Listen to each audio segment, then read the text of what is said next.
I'm talking to voters across the country about issues that are important to them this election. This is Kiran, and what's most important to him is the prosperity of Canada's economy and nation building. He says the party that can deliver that will have his vote. My name is Kiran Somanchi. I've been in Calgary for 20 plus years. I sort of lived all over the world. I moved to Canada when I was 18 with my parents, and then I've been here since then. Worked in the oil patch for the first 13 years, completed my MBA, and then pivoted into tech as a product manager. What is the issue that's on your mind when you're going to be, casting your ballot? I would say my number one issue definitely is economic prosperity and a party that's willing or sees our natural resources as a strategic asset to help develop and unify the country. I want to see a party that's focused on growing and developing that economy so we can continue to support, the really great programs we have like universal healthcare, childcare, dental care, pharmacare. Why is that so important to you? People put a lot of time and energy wanting to migrate to this country, and one of the reasons they do that is the excellent social safety nets. We need to pay for those things, and to pay for those things we need to grow the economy. I'm a very pragmatic person.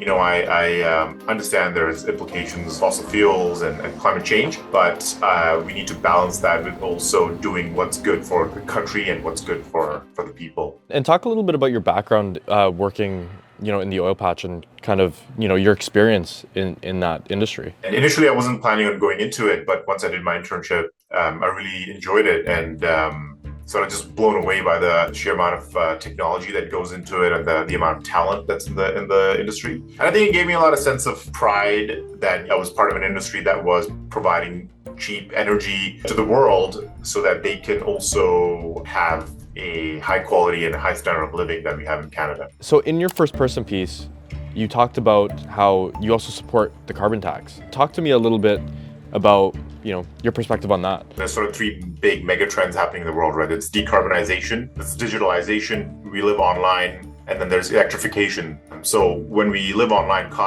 needs electricity. So and electricity needs a source of energy, which is usually fossil fuels or renewables, right? So I don't think, given the increased consumption of electricity, it's just not realistic to move away from fossil fuels. The amount of investment that it would take purely in renewables is just insane, with trillions of dollars. I'm a pragmatic guy. I understand how deeply fossil fuels are embedded into our day-to-day lives. It's more than just, gasoline for your car. And in reality, I don't think even in the next 100, 200 years, we're going to get away from using fossil fuels. So I think we all need to, and that's why for me, I do believe in climate change. I do believe we need to address it, and it's a multi-pronged approach.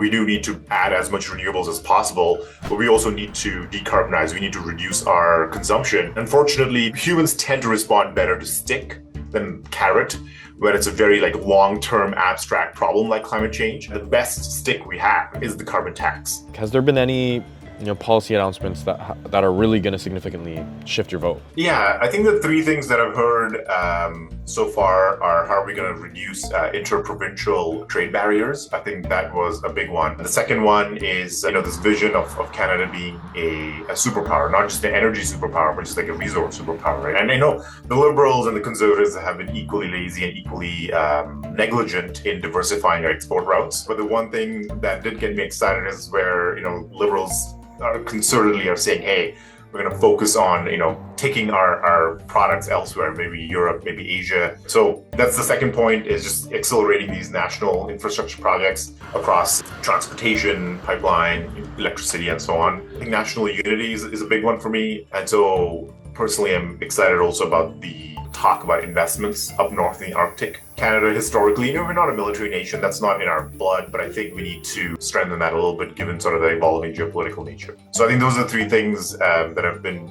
excited about to hear in the news. And I guess both Conservatives and Liberals are making the same kind of noise, but I'd say Liberals have a stronger messaging around that from where I'm sitting.